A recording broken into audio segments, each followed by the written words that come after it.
Muy buenos días, tengan todos ustedes. Me da mucho gusto saludarlos nuevamente. En esta ocasión me acompaña aquí en el podcast el doctor Juan Manuel Vargas Canales de la Universidad de Guanajuato. Juan, un gusto tenerte nuevamente de vuelta por aquí. Ya has estado tú en varios episodios compartiéndonos sobre tus investigaciones. Primero que nada, ¿cómo estás? Hola, Olmo, pues muy bien, aquí pues entusiasmado nuevamente de compartir más de lo que estamos haciendo y que esperemos que llegue a más audiencia por estos medios. Claro que sí, esa es la idea, la de divulgar el trabajo que tú y tus colegas realizan. En este caso, pues tienes una nueva investigación que acabas de publicar recientemente. El título es Ciencia, Tecnología, Sistemas Agroalimentarios, Salud y Bienestar, Lógica, Dinámicas y Relaciones. Y obviamente quiero que nos empieces a desglosar este tema que al final de cuentas te decía antes de empezar fuera del aire que a ti te gusta investigar en donde hay muchos factores interrelacionados, te gusta meterte a lo más difícil a tratar de explicar justamente pues estas interrelaciones entre los diversos factores. Primero que nada, ¿por qué investigar? ¿Por qué hacer esta investigación? Bueno, mira, como investigadores o como académicos vamos evolucionando, como sociedad también vamos evolucionando. Entonces, la forma de pensar, la forma de analizar también va evolucionando. Pero esto se relaciona principalmente con un cambio de paradigma de hacer investigación que se está dando a nivel global. Claro, esto, su origen lo tiene pues posterior a la pandemia que nos empezó a hacer evidentes muchas relaciones que eran obvias, pero que no las vislumbrábamos de forma más bien clara. Entonces, a partir de ahí es que empezamos a darnos cuenta o a discutir con los colegas, a discutir realmente cómo se estaban vinculando, cómo se estaban relacionando distintos factores relacionados principalmente con la salud, que se volvió un tema fundamental a partir de la pandemia y hasta ahora. Incluso muchos programas de investigación científica incluso desaparecieron y se fortaleció muchísimo estas áreas. De manera que en la actualidad prácticamente todas las investigaciones están integrando este tipo de categorías analíticas. Ok, interesante, sin duda. Y bueno, en esta, revisando un poco tu investigación, pues tienes varios puntos clave e importantes, ¿no? Que es la cuestión de a lo mejor la evolución de la ciencia y la tecnología en el sector agroalimentario. Si quieres, es para ir desglosando poco a poco lo que nos puedas comentar. ¿Qué te parece si empezamos por este punto? Me parece muy bien. Mira, esta cuestión es algo que ya veníamos trabajando desde hace ya, ¿qué te gusta? 3, 4 años. Venimos viendo las etapas o el desarrollo científico y tecnológico que se ha dado en el sector agroalimentario. Por ahí vemos que es impresionante. En realidad ha evolucionado de una forma que ha permitido que la humanidad produzca los alimentos y los bienes que necesita sin ningún problema, Ok. ¿no? Entonces, por ahí identificamos 6 etapas ahora ya. Anteriormente por aquí habíamos platicado que se trataba de 5, ahora son 6. Pues la primera es la agricultura 1.0, que ya lo veíamos, ¿no? Es la agricultura que se creó de la colonia en 1940, previo a la agricultura 2.0, que es la relacionada con la revolución verde. Ya por ahí tenemos me voy a ir muy rápido para no alargarlo mucho. Adelante. La 3.0, que ya es donde se empiezan a utilizar los sistemas de precisión de sistemas de posicionamiento global para la orientación manual de vehículos y cosas de ese tipo, ¿no? Posteriormente y más reciente es la agricultura 4.0, que se relaciona con la incorporación de todas las herramientas digitales o lo más nuevo que se está utilizando en la actualidad. Y pues prácticamente se podría pensar que estamos en esa etapa. Sin embargo, ya se desarrollaron dos nuevas visiones. La agricultura 5.0, que esa es una segunda fase digamos, de avance de la ciencia, en la cual complementa la agricultura 4.0. En la agricultura 5.0 ya se enfoca a tecnologías altamente interconectadas con el uso masivo de datos, se orienta completamente al uso de la robótica, al uso de la inteligencia artificial, a la toma de decisiones en tiempo real, y ya desde por ahí se empezaba a hablar mucho sobre la cuestión del cuidado del medio ambiente. Y lo nuevo es la agricultura 6.0, pero aquí ya no se trata de instrumentales tecnológicos, o sea, de artefactos tecnológicos. Aquí ya se trata de una ruptura con la idea de producir sano, digamos, con la idea de sanar, recuperar y mejorar los sistemas agroalimentarios.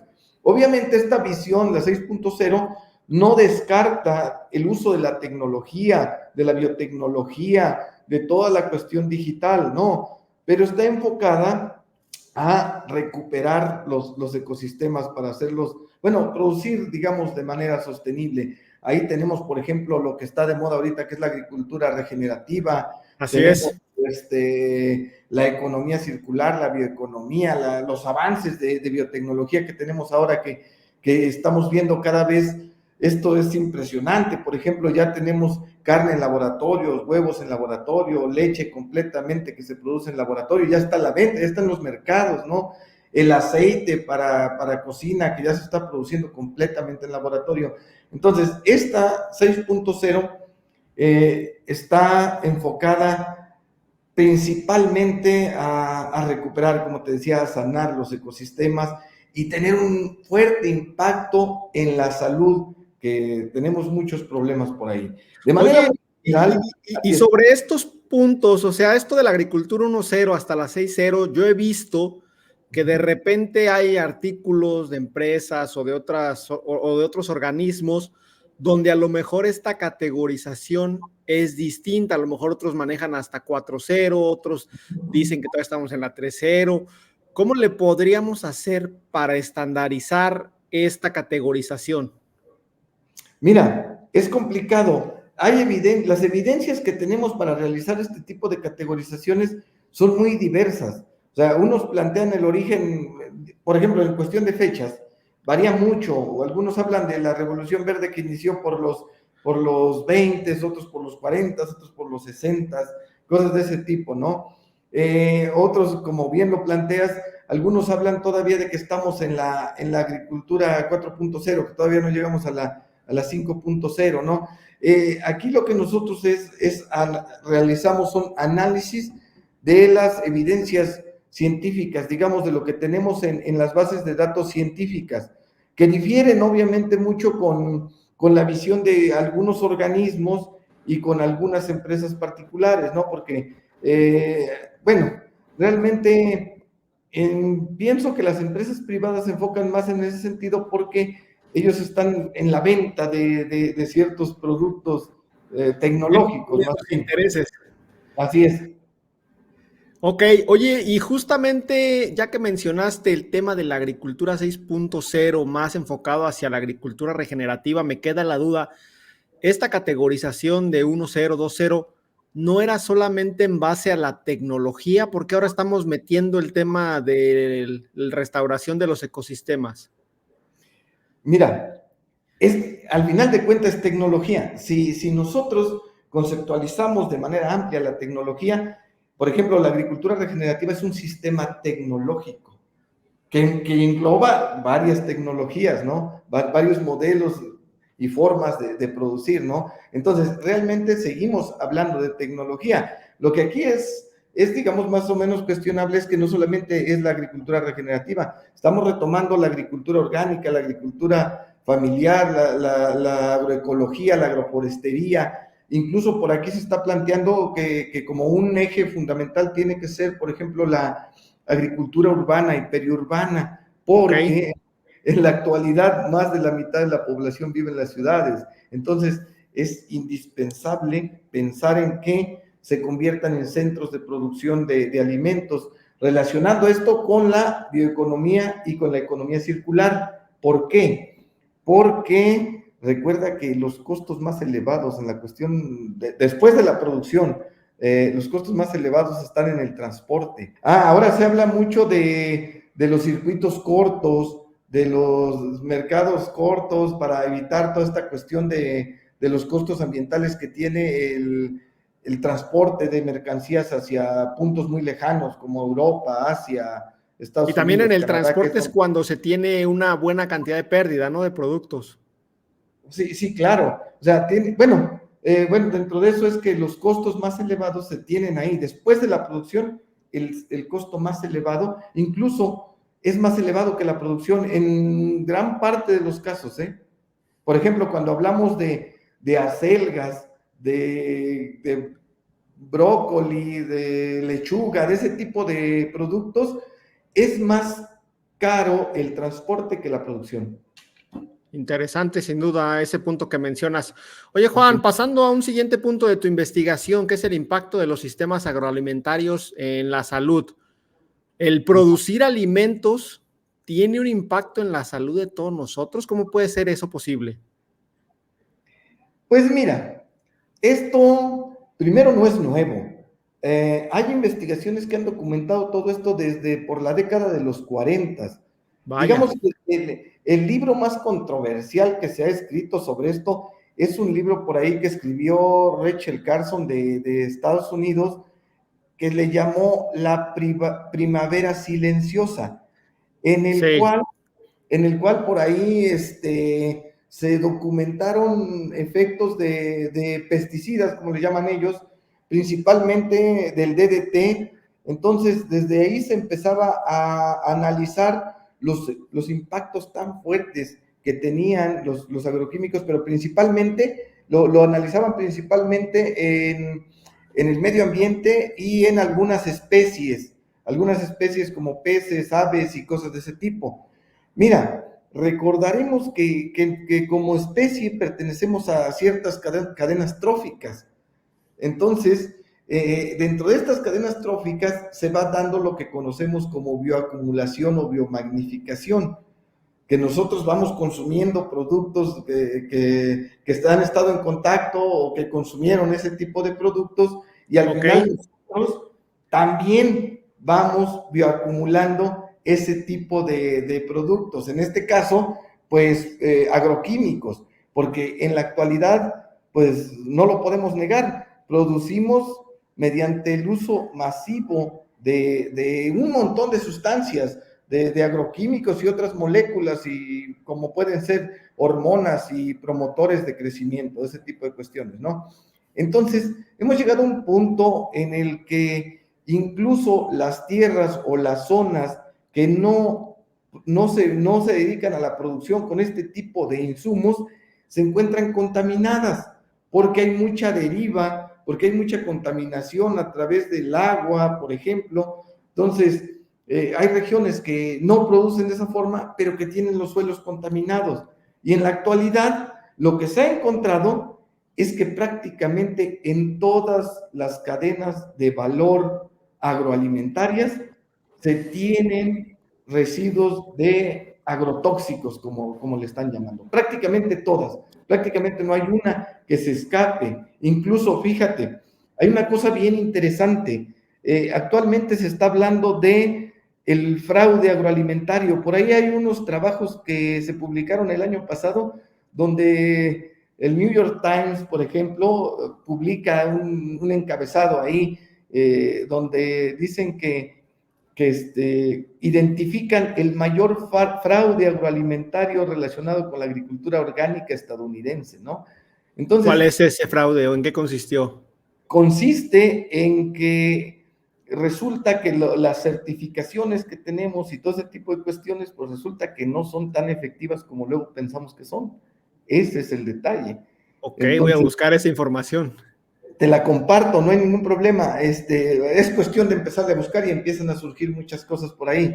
Entonces, el detalle es que no se tiene un control preciso de eso, ¿no? Entonces, en la actualidad, casi todos los productos agroalimentarios, o prácticamente todos, tienen residuos de agrotóxicos.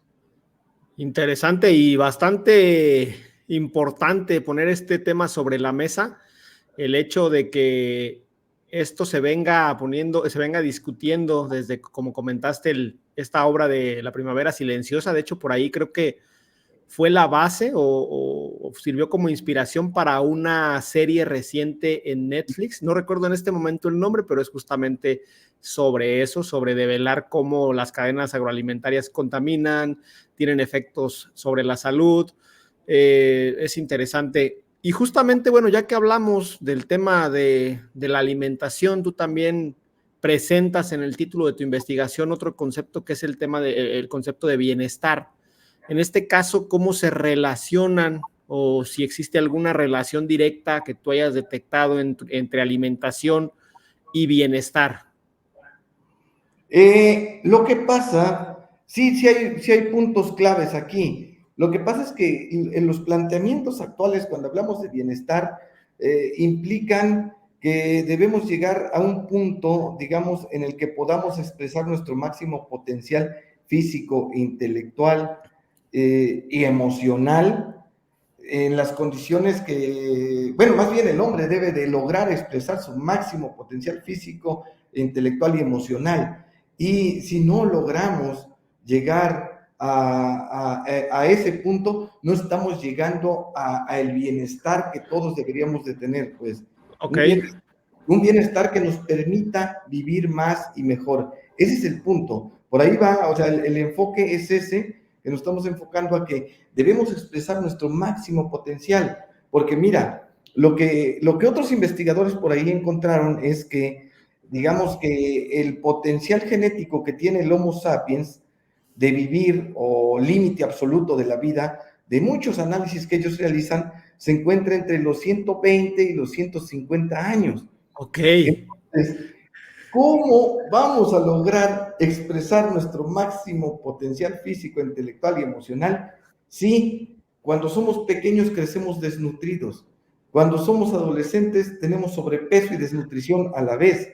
Cuando somos adultos empezamos a tener enfermedades crónico-degenerativas que se relacionan con el tipo de alimentación que tenemos, y ya cuando somos un poco más mayores empezamos a tener este tipo de enfermedades modernas que se relacionan todavía más con los agroquímicos, como son cánceres, Alzheimer y Parkinson, muchos trastornos mentales que se están relacionando mucho con este tipo de cuestiones. No logramos expresar ese máximo potencial genético porque no tenemos las condiciones óptimas de desarrollo. Incluso con la pandemia se redujo la esperanza de vida. Tú lo recordarás por ahí, ¿no? Los datos indican que se redujo la esperanza de vida. No me he Entonces, fijado, fíjate. ¿sí? Se redujo la esperanza de vida. Entonces, uno piensa que con el desarrollo científico íbamos a lograr vivir más y mejor. Bueno, yo recuerdo cuando era chico, siempre se planteaba eso, no, es que miren, se va a resolver este problema, vamos a encontrar muchas soluciones para las problemáticas que tenemos. Y ya no soy tan chico y resulta que esas problemáticas no se han resuelto y que ahora incluso vivimos menos. Entonces, el potencial de nuestros genes nos podría llevar a tener vidas entre 120 y 150 años, pero obviamente inciden muchos factores, entre ellos el tema de la alimentación deficiente que no nos permiten llegar hasta allá, ¿cierto? Sí, sí, mira, el problema es que estos son análisis que hacen los genetistas, pues se dedican a analizar todo ese tipo de cuestiones, ¿no? Sí, hay varios estudios que indican que podemos lograr esa esperanza de vida. Mira, por eso es que hay personas que luego, viejitos que luego pues, tienen 120 años. 120 años bajo qué condiciones, cómo lograron llegar a esas condiciones, ¿no?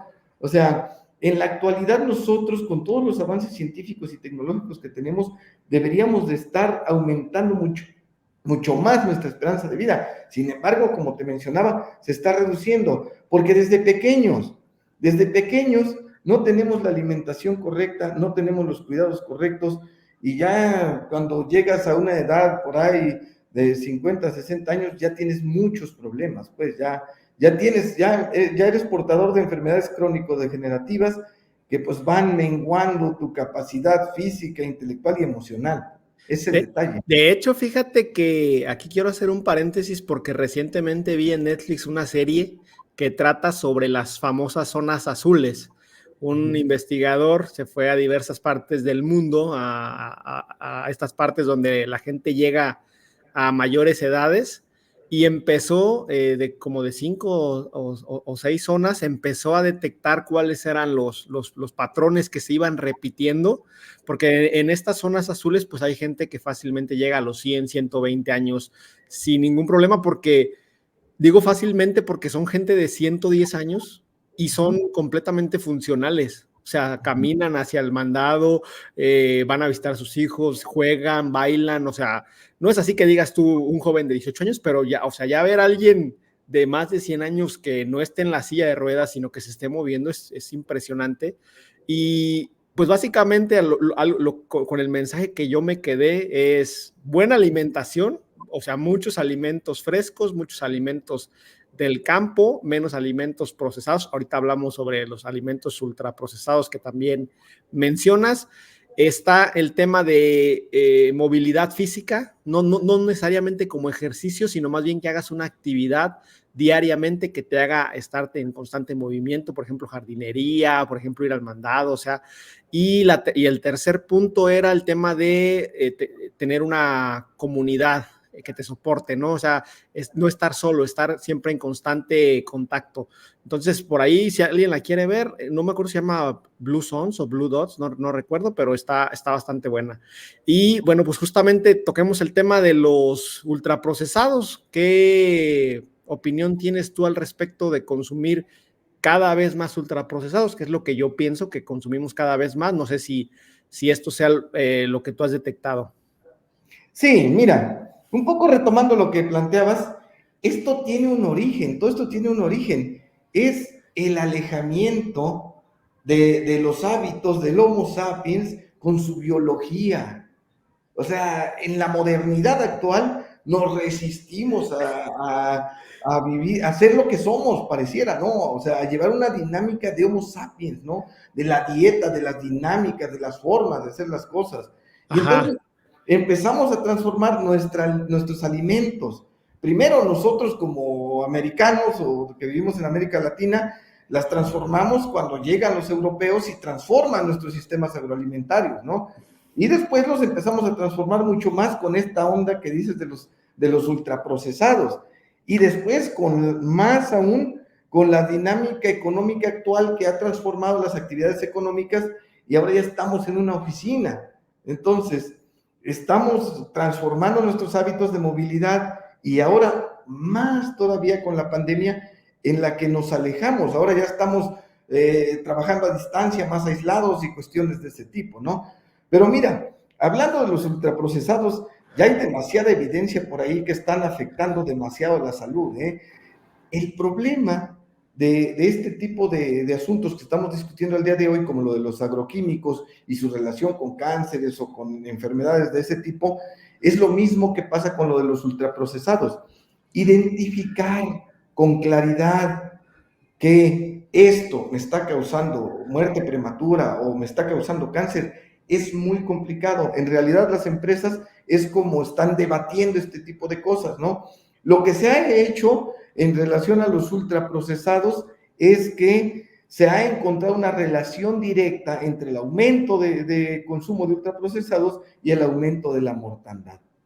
Esa es la realidad, ¿no? Entre más consumimos productos ultraprocesados, más aumenta la mortandad a nivel general, no solamente en un lugar, en un país.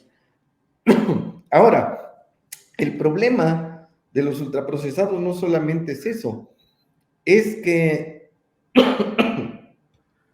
este tipo de productos por lo general tienen algunos otros productos como el espartamo, que recientemente se clasificó como potencialmente cancerígeno. Déjame tantito. Adelante.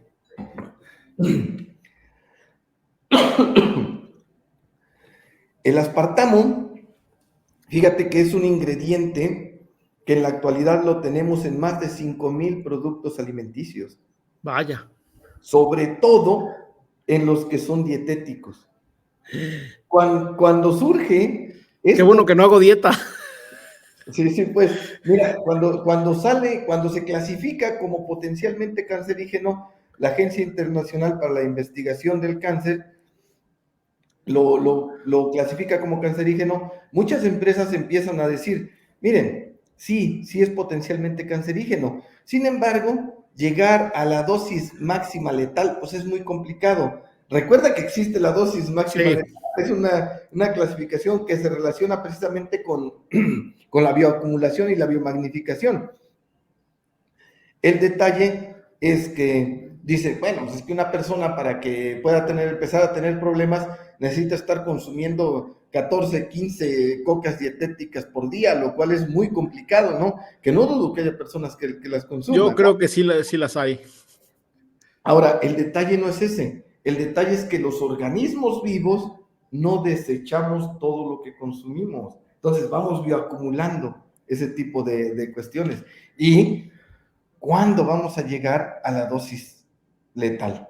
No lo sé. Entiendo entonces, Juan, que el tema de los ultraprocesados como tal, las problemáticas que venimos acarreando se deben muchas veces o en su gran mayoría de veces por todos los aditivos de cualquier tipo que se le tienen que poner, ¿no? Pensemos, por ejemplo, un plátano, una vez que se corta de campo, pues ¿cuánto te puede durar el plátano fresco sin agregarle nada? Pues estás hablando a lo mejor de una semana, un par de semanas, cuando mucho, ¿no? Obviamente aquí está el tema de los frutos climatéricos y no climatéricos, cuánto te duran, pero por ejemplo tenemos ahora comida en el refrigerador que puede durar 6 meses, un año, incluso la comida enlatada te puede durar varios años, pero me imagino que buena parte de esos productos en parte duran eso por los aditivos y eso es lo que nos hace daño, ¿no? No estamos acostumbrados a eso, ¿no? Así es. Mira, volvemos otra vez a la evolución del Homo sapiens. El Homo sapiens evoluciona muy lentamente. Técnicamente nos vamos adaptando a los cambios, ¿no? Técnicamente nos vamos adaptando, pero adaptarse a estos cambios que como especie hemos generado es prácticamente imposible. Mira, la leche, que es uno de los productos, de los primeros productos que empezamos a consumir como sociedad, no hemos logrado adaptarnos a consumir la leche, por eso es que nos volvemos intolerantes a la lactosa. Sí. Realmente no es que seamos intolerantes, no debiéramos consumir leche después de cierta etapa de nuestra vida, ¿no? Pero el punto es, como ejemplo, sirve para darnos cuenta que si a un producto natural que consumimos en etapas tempranas de nuestra vida, nos volvemos o somos intolerantes porque no debemos consumirla a pesar de que llevan cientos de años consumiéndola como sociedad, no hemos logrado evolucionar y adaptarnos a eso.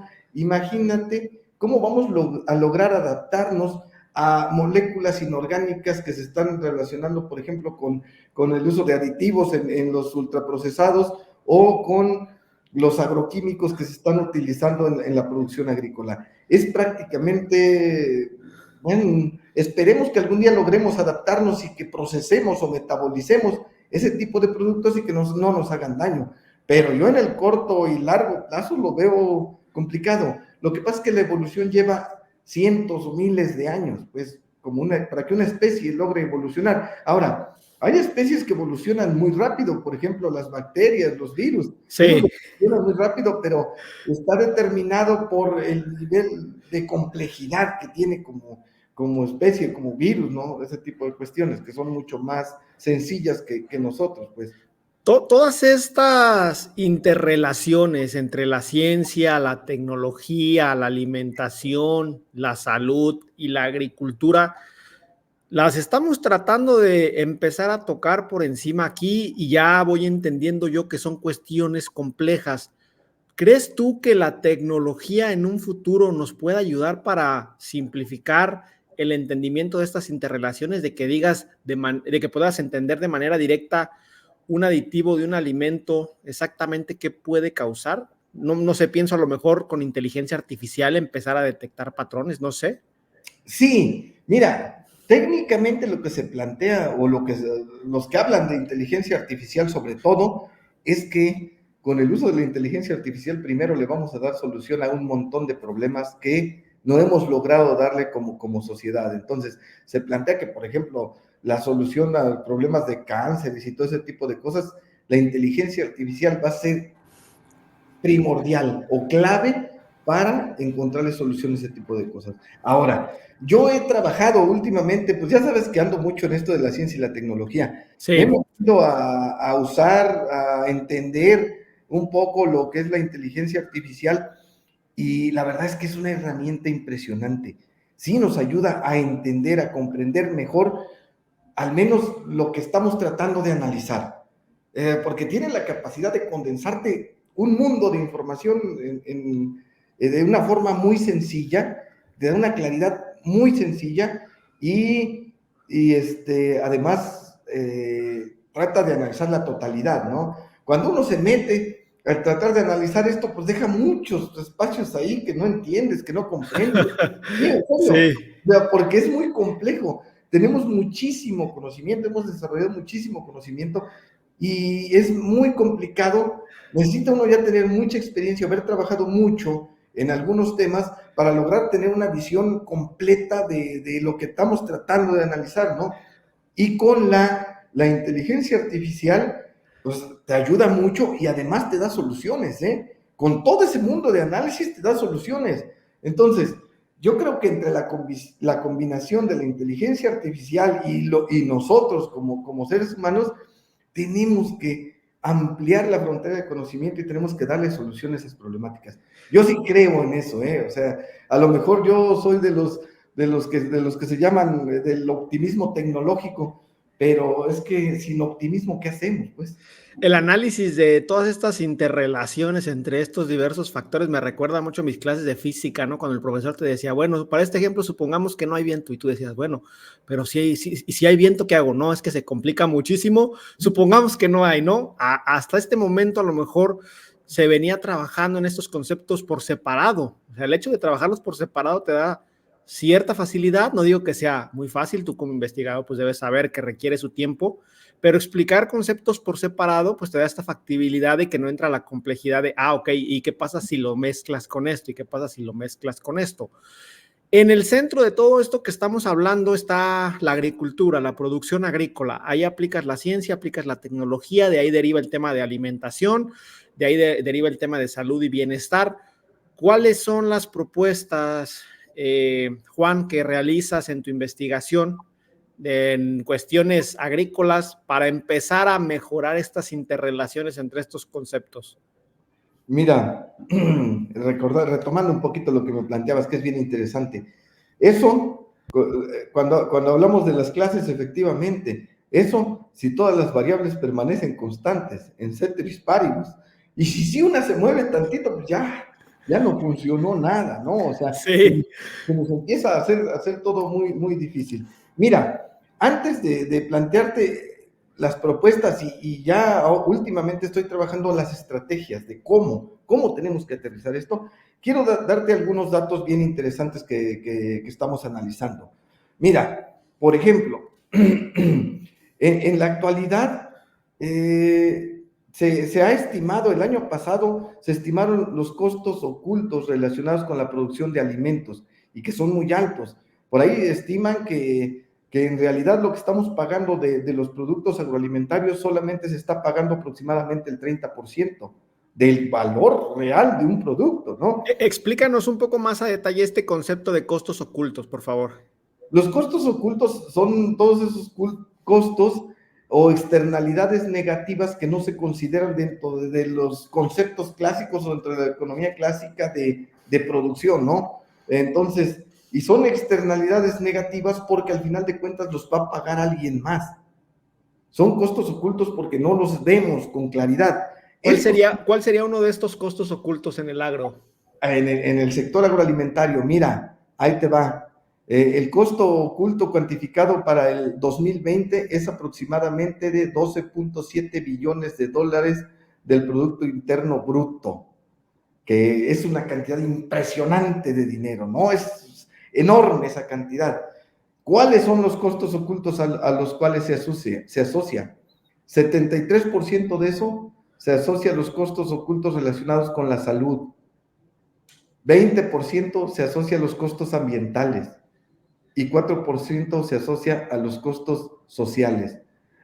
Se asocia, este análisis lo hacen relacionado, por ejemplo, con muertes prematuras, con incapacidades, con enfermedades que te van generando pérdidas, digamos, en tu capacidad de producir.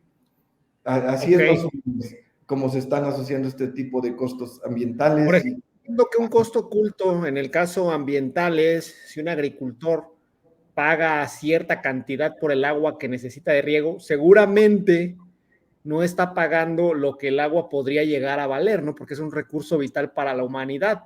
Obviamente no le pueden cobrar el agua a millones porque no habría producción agrícola, pero ese recurso tiene un valor más allá de lo que se está pagando en ese momento. Ese sería un costo oculto, ¿no? Es un costo oculto, ese es un costo oculto, pero este está más orientado a los efectos contaminantes del sector.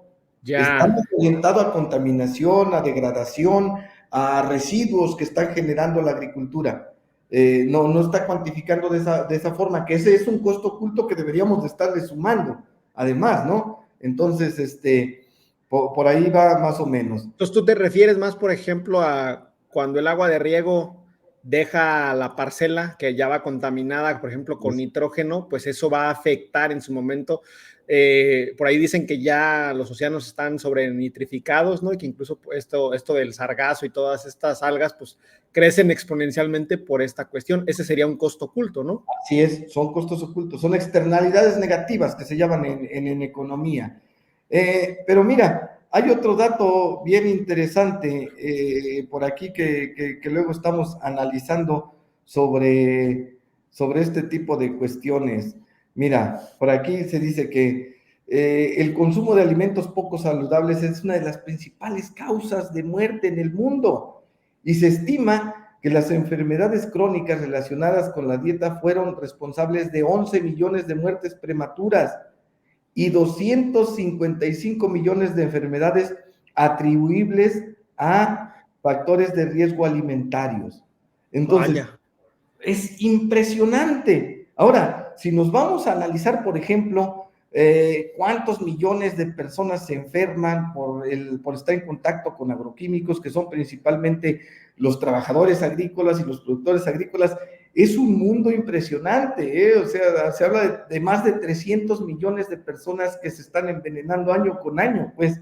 Entonces, es una cuestión que tenemos que voltear a ver forzosamente si queremos mejorar las condiciones de salud de la población, porque la mejor forma de atacar un problema es prevenirlo.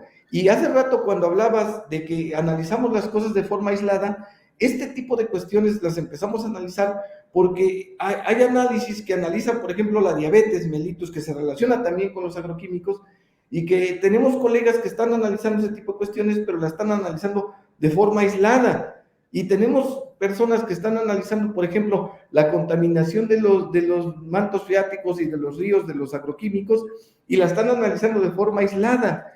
Y encontramos otros que están analizando cuestiones por ejemplo, en la orina, que hay residuos de agroquímicos, Sí. y lo están haciendo de forma aislada. Pero cuando empezamos a discutir este tipo de cosas, nos dimos cuenta de que el origen de todo esto está en el sector agroalimentario. O sea, el origen de todo esto es el sector agroalimentario y es donde tenemos que transformar la producción agrícola. Vaya, no, pues sin duda esas cifras que mencionas son impactantes y lo más interesante de todo es que, pues al no poderse medir con exactitud, son estimaciones. Hay una probabilidad de que nos estemos quedando bajos todavía en esos números y de que la problemática sea todavía mayor. En Pues ajá, adelante. Pues sí, mira, hay mucho debate sobre este tipo de cuestiones. Yo he estado cada vez, mira, lo bueno es que cada vez se debate más.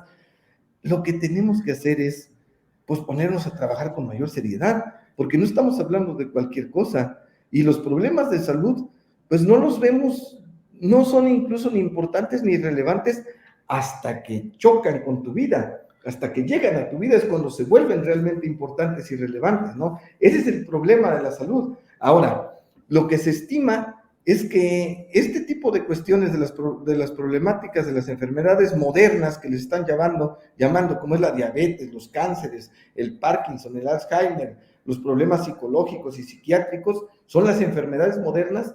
Todas estas se relacionan con la alimentación y con cierto tipo de producción. Ahora, el detalle aquí es que se esperan proporciones pandémicas en los próximos años. Ay, caray. Esta dinámica que traemos, fíjate, hace 20 años, cuando escuchabas hablar de cáncer era raro. Hace 20 años, cuando escuchabas hablar de Parkinson, de Alzheimer, era raro. Escuchar hablar de problemas psicológicos o psiquiátricos era raro. Ahora es lo más común. Hasta pareciera que es la moda. Imagínate cómo va a estar esto dentro de 20 años si continuamos con esta dinámica. Ay, ay, ay. Propuestas, recomendaciones, ¿qué es lo que has plasmado tú al final de tu investigación? Mira, las propuestas te las voy a plantear rápido porque ya las estuvimos platicando acá cuando analizábamos lo de los 7 pecados, que hemos ido afinándolas. Claro que tenemos más base para decir que esas son las correctas, también es cierto. Mira, hablamos tenemos que retomar la agroecología y la agroforestería, que estos sistemas de producción son tradicionales, siempre han existido. Lo interesante de aquí es que, pues digamos que hay cierta armonía con los procesos ecológicos, que es lo que necesitamos, volver a esa parte, volver a la armonía, volver a acercarnos otra vez a la cuestión biológica del Homo sapiens. Tenemos por ahí a la agricultura orgánica, que esta está creciendo a tasas importantes anualmente. Es importante esta cuestión que está creciendo mucho porque se está demandando mucho.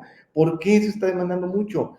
Porque las sociedades cada vez son más conscientes de este tipo de cuestiones que estamos viviendo. A partir de la pandemia se transformó un poco más la demanda y se está demandando mucho la agricultura orgánica, ¿no? Y bueno, es lo mismo. Pues, trata de producir de forma armónica con métodos agronómicos, biológicos y mecánicos. Aquí el detalle es que es la más vinculada a los fraudes agroalimentarios y tenemos que buscar la forma de solucionar eso, ¿no? Otro sistema de producción es la agricultura familiar, que ya lo habíamos discutido. Tiene la capacidad de producir el 80% de los alimentos a nivel global. Además, fíjate, más del 50% de las empresas y de los empleados que trabajan en pequeñas empresas a nivel mundial trabajan en estas pequeñas unidades de producción. No son las grandes empresas las que realmente producen la mayor parte de alimentos, porque cuando empezamos a plantear este tipo de estrategias, siempre plantean, eso es imposible. Primero, esto debe ser paulatino. Okay. Se debe impulsar de forma paulatina, obviamente, de aquí a mañana no vamos a poder, ¿no? Okay. Pero hay potencial, hay capacidad. Otra, la agricultura urbana y periurbana, que como te decía, en la actualidad más de la mitad de la población a nivel mundial vive en las ciudades. Tenemos que hacer que las periferias, que las ciudades, que los espacios que están por ahí, que no están siendo utilizados, produzcan sus propios alimentos. Entonces, a nivel mundial esto se ve como una estrategia que se tiene que impulsar como una prioridad también, ¿no? Ahora, pues a estos hay que, obviamente, integrarles toda la tecnología moderna que tenemos, que está en la agricultura 4.0 y 5.0. Tenemos que utilizarla, pero tenemos que utilizarla de forma apropiada. Debemos desarrollar la capacidad como ingenieros, como investigadores, de llevarla a los productores, a los pequeños productores, que eso es la gran complicación que tenemos de este tipo de cuestiones, pero debemos de desarrollar esa capacidad de adaptarla a esos pequeños productores que son los que están produciendo los alimentos y que son los que menos acceso tienen a este tipo de cosas. Y la otra alternativa es que tenemos que cambiar como sociedad en nuestras relaciones. Yo sé que esto es lo más complicado, ¿no? O sea, eso de pensar en un sistema económico que sea más equitativo, que sea más recíproco, que sea más de cooperación, que sea más de asociación, es difícil, pero tenemos que romper con esa dinámica en la que solo importan mis intereses, porque si seguimos con esa lógica de la economía neoclásica, vamos a acabar con todos los recursos. O sea, no tenemos otra opción más que cambiar, darle un giro, y nosotros planteamos que la economía social solidaria puede ser una estrategia, que tenemos que trabajarla, que tenemos que mejorarla, eso es cierto. Sin embargo, si continuamos con la lógica de la economía neoclásica, insisto, por más eficientes, por más racionales, por más óptimos procesos de producción que tengamos, vamos a agotar todos los recursos naturales porque son finitos. Esa idea de que son infinitos debemos de erradicarla de nuestro pensamiento por completo. Son finitos y estamos acabando con ellos. Cada vez tenemos más problemas de escasez de agua y de todos los recursos, no solamente del agua. Entonces, con estas propuestas, lo que planteamos es que se puede mejorar e incrementar la diversidad de alimentos, que como anteriormente lo decías, los hemos reducido mucho. Anteriormente eran mucho mayores. Con esto planteamos mejorar la nutrición a través de dietas culturalmente apropiadas y de mejor calidad. Se pretende mejorar y mantener la comunidad, la cohesión social y la autoorganización, aumentar la conservación de especies y mejorar la diversidad genética animal y vegetal que se hacía de forma natural con los sistemas agrícolas tradicionales como la agroecología, la agroforestería y la agricultura familiar, que eran la base de las especies, de los granos, de todo lo que tenemos en la actualidad y que últimamente se ha abandonado mucho. Con esto se pretende también aumentar la autonomía financiera y reducir la dependencia de insumos externos. O sea, el futuro se espera que tengamos cada vez mayor inestabilidad económica, ya lo vemos. Esto empezó con la guerra de Ucrania, luego ya ahorita estamos con Israel, y sabrá Dios qué esté pasando ahí en Medio Oriente y qué vaya a pasar, ¿no? O sea, pero lo seguro es que los conflictos bélicos van a aumentar y eso va a aumentar la incertidumbre y la inestabilidad económica. Y bueno, se pretende con esto mejorar la seguridad alimentaria, la salud y el bienestar. Básicamente, lo que tú me dijiste o lo que yo quise entender es que el capitalismo nos está llevando al barranco a la humanidad, ¿no? Este consumo excesivo de recursos para generar una plusvalía, ¿cómo se podría decir? Para generar una ganancia, un retorno sobre la inversión, ¿es algo que debemos revertir entonces en la agricultura de alguna manera? Sí, mira, el límite máximo, lo máximo que hemos llegado en esta dinámica, en esta lógica de la economía actual, que no está mal, pero tenemos que transformar, es, por ejemplo, la obsolescencia programada. O sea, ¿cómo es que mi computadora la tengo que cambiar dentro de un año, que mi teléfono dentro de medio, porque ya no me sirven, porque ya hay nuevas tecnologías? En vez de que se adapten y que sigan siendo funcionales, no. Digamos que el límite de esta idea es la obsolescencia programada. O sea, tenemos que cambiar eso. Tenemos que cambiar en una economía para la vida, para el bienestar, para la salud de todos. Ese es el punto, ¿no? Y bueno, esto ya se documentó, tiene casi 100 años. Hay un autor por ahí que se llama Polanyi, o se apellida Polanyi, que hablaba de la gran transformación. En 1947 publicó ese libro y no le hemos logrado dar. O sea, casi 100 años que se está diciendo tenemos que cambiar, tenemos que cambiar, tenemos que cambiar, y no cambiamos. Sin embargo, los límites cada vez están más cerca, ¿eh? O sea, y las problemáticas que estamos teniendo cada vez son más fuertes, ¿no? Entonces, ahí tenemos que modificar muchas cosas. Yo creo que hay ahora, si quieres, pasamos un poquito a... Ajá. ¿Qué pasó? Ajá. Sí, adelante. Yo creo que hay Digo que si pasamos a las estrategias.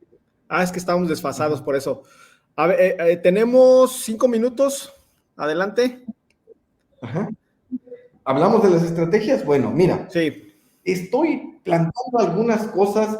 Unas son clásicas, otras son un poco, digamos que revolucionarias. Mira, realmente el sector agroalimentario está descapitalizado. Como primer punto, tenemos que garantizar el acceso a créditos, financiamientos y subsidios que sean efectivos, que sean inclusivos y que sean adecuados a largo plazo para esta gran transformación, esta transformación de los sistemas agroalimentarios.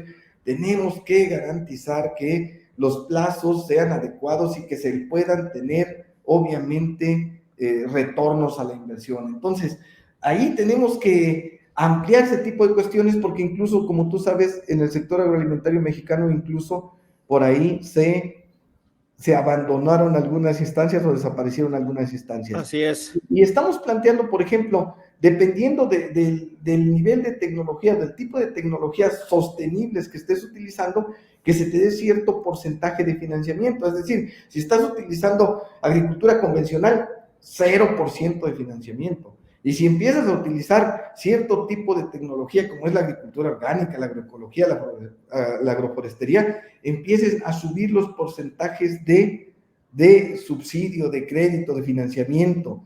Esa es una idea de estimular que desde la economía empiecen a transformarse los sistemas agroalimentarios. Ahora, otro muy relacionado con ese es que se den incentivos y estímulos fiscales positivos y negativos. Positivos ya los tenemos, el sector agroalimentario hasta cierta cantidad de recursos o de ingresos no paga impuestos. Así es. Pero la idea es que los que no están utilizando, digamos que tecnologías sostenibles, empiecen a pagar impuestos, cierta cantidad de impuestos también, ¿no? Y quienes están utilizando tecnologías sostenibles, obviamente ellos no paguen impuestos, que se mantengan sin pagar impuestos incluso, ¿no? Entonces, estos, digamos, son las dos herramientas clásicas de la economía para este tipo de cuestiones que es importante. Y, por ejemplo, luego uno pensaría que este tipo de cuestiones son muy fuertes, pero mira, esto lo usamos, por ejemplo, para desincentivar el consumo de cigarros y de bebidas azucaradas o con altos contenidos de azúcares.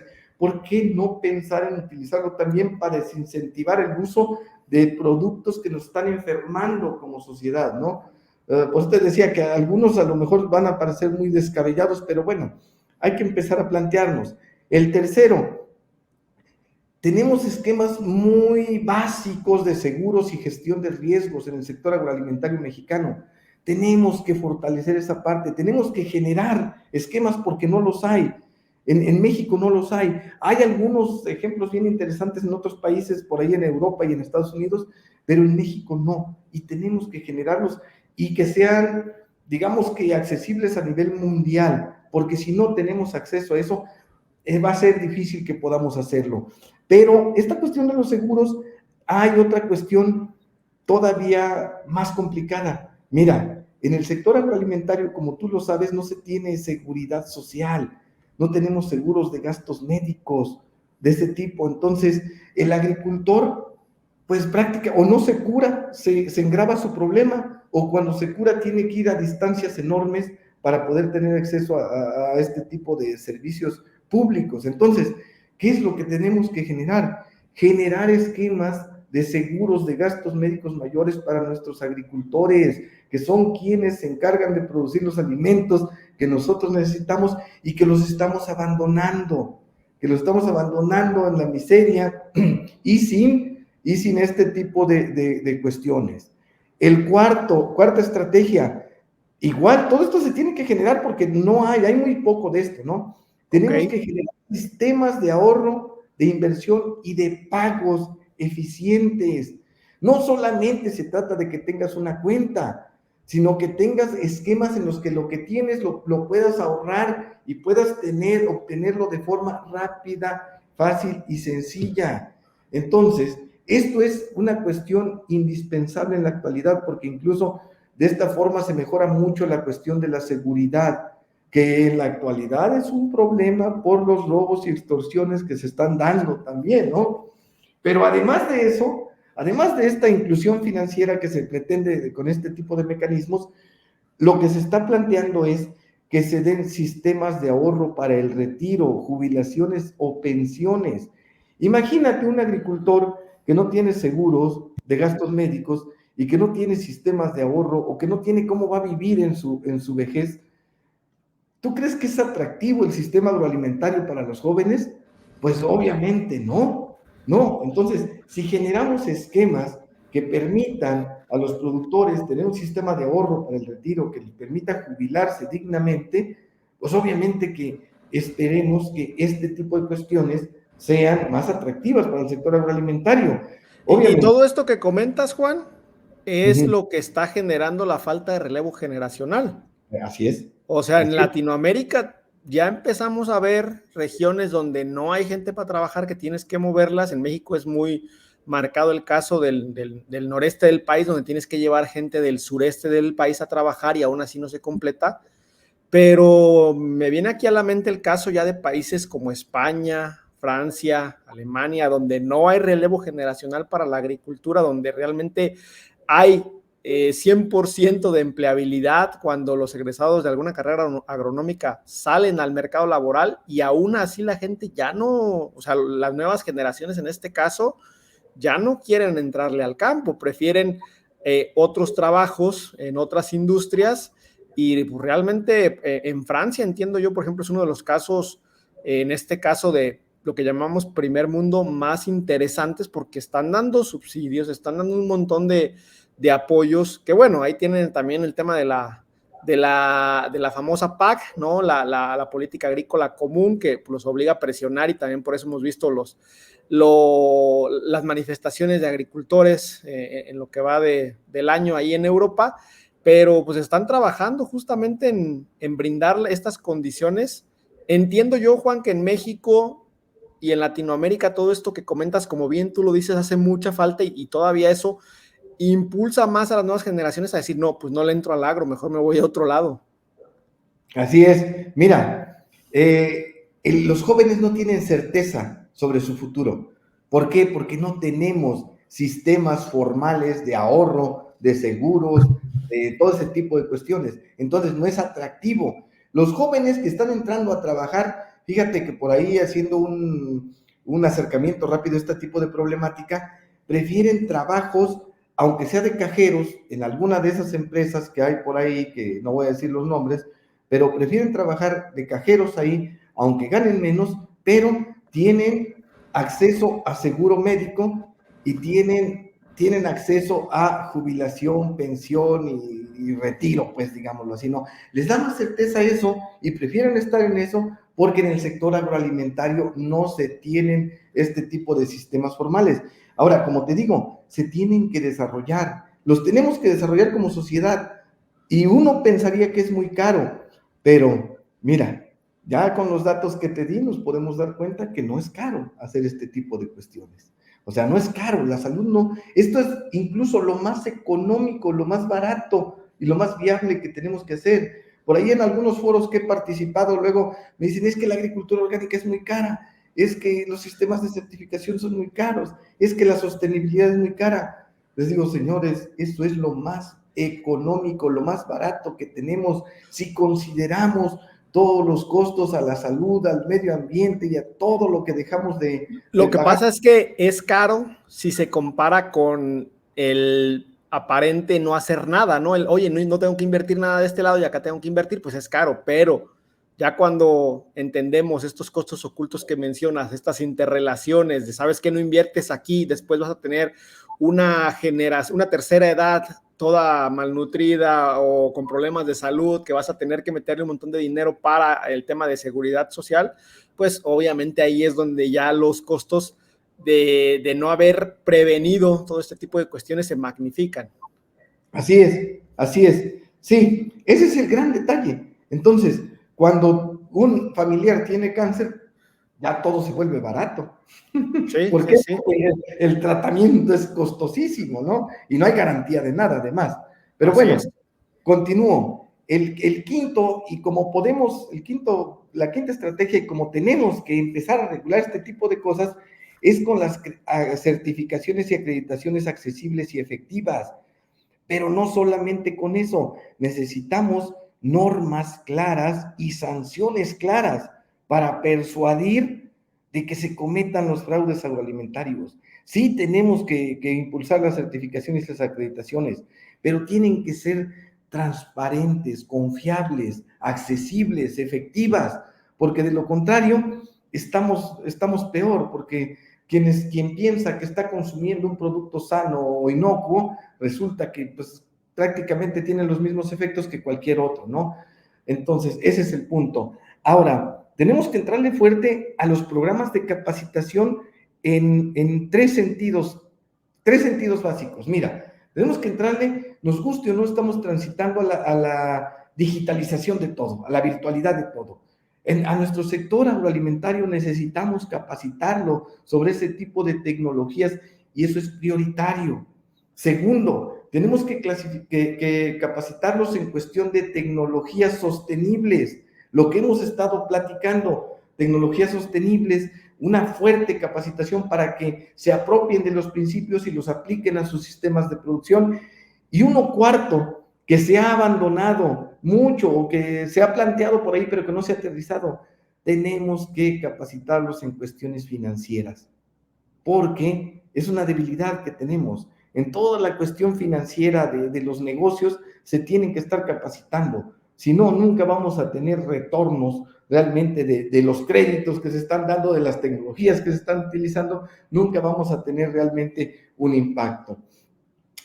Tenemos otro tipo de cuestiones que tenemos que hacer. Por ejemplo, tenemos que promover el comercio e intercambio justo, porque si no, nunca vamos a llegar a tener una vida digna de la gente que trabaja en el sector agroalimentario. Entonces, tenemos que revalorar al sector agroalimentario todos los consumidores. No lo valoramos porque no vemos las relaciones que hay ni las implicaciones tan fuertes que tiene. Incluso, por ejemplo, la comunidad que es vegetariana, vegana, todo ese tipo de cuestiones, a lo mejor piensan, pues yo estoy comiendo sano, pero en realidad no sabemos cómo está comiendo, o sea, qué características tienen los productos que está comiendo. Bueno, exacto. Ahora, esto es a largo plazo y se requieren otras dos cosas fundamentales: inversión en investigación y desarrollo.